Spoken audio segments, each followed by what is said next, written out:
Guys, আসসালামু আলাইকুম। সবাই কেমন আছেন? জুম্মা মোবারক সবাইকে। আশা করি সবাই ভালো আছেন। আজকে সবাই নামাজ পড়বেন। সবাইকে আসসালামু আলাইকুম। এই যে দেখেন, আজকে আমি একটা চাপটি বানিয়ে খাইলাম সকালবেলা। এই চাপটিটা আমি তরকারি দিয়ে খেয়েছি। একটা চাপটি আমার যথেষ্ট, চাপটিটা বড় ছিল। তো সবাই আমার ভিডিওটা লাইক দিয়ে দেখা শুরু করবেন। এপাশে চুলায় আমি কাঁঠালের বিচি সিদ্ধ করতেছি। কাঁঠালের বিচিগুলো দিয়ে আমি নিরামিষ রান্না করব, আজকে করব না। আর এখন আমি রান্না করতেছি মাছ, কাতলা মাছের মাথা, লেজ একটা পিস। এগুলো আমি ঝিঙ্গে দিয়ে রান্না করব। এখন আমি ভেজে নিচ্ছি।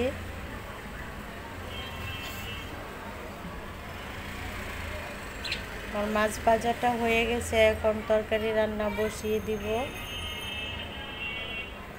যে প্যানে পেঁয়াজ দিয়ে দিলাম,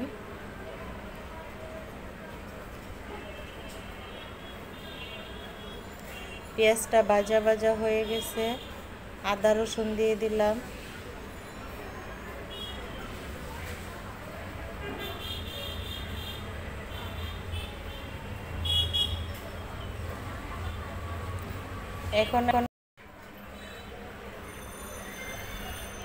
এখন আমি পরিমাণ মতো মশলা দিয়ে দিব। হলুদের গুঁড়া, মরিচের গুঁড়া,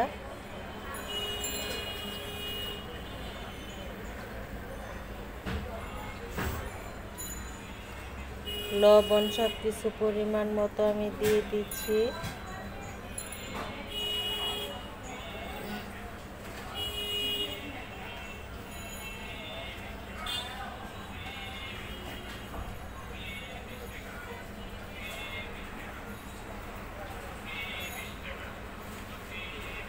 একটু নাড়াচাড়া করে নিব।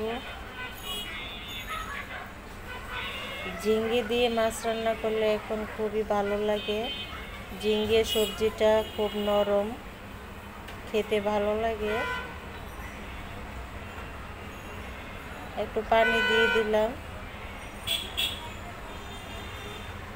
আমার বাসার চারিপাশে অনেক আওয়াজ হয়, গাড়ির আওয়াজ, পাখির আওয়াজ। কেউ কিছু মনে করবেন না, বাসার নিচে রাস্তা। তো আমি ঝিঙ্গিগুলো দিয়ে দিলাম। এখন একটু ঢাকনা দিয়ে ঢেকে কষিয়ে নিচ্ছি।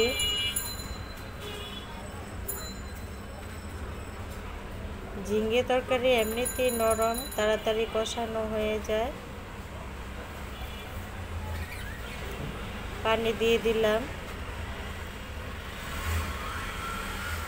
পানি দিয়ে একসাথে আমি মাছগুলো দিয়ে দিব, তারপর ডেকে দিব।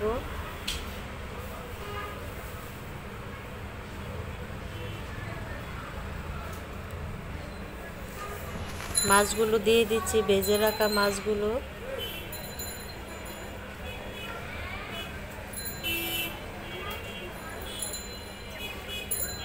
কয়টা কাঁচামরিচ দিয়ে দিলাম উপর দিয়ে।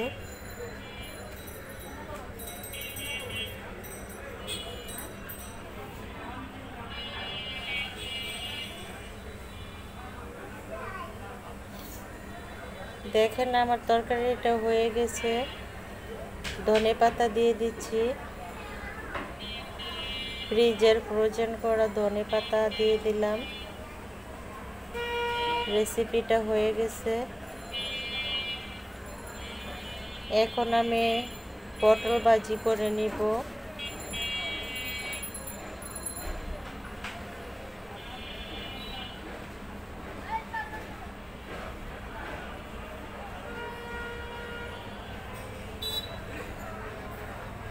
পটলকে কেটে নিয়েছি, এখন পটলগুলো ভাজি করে নিচ্ছি।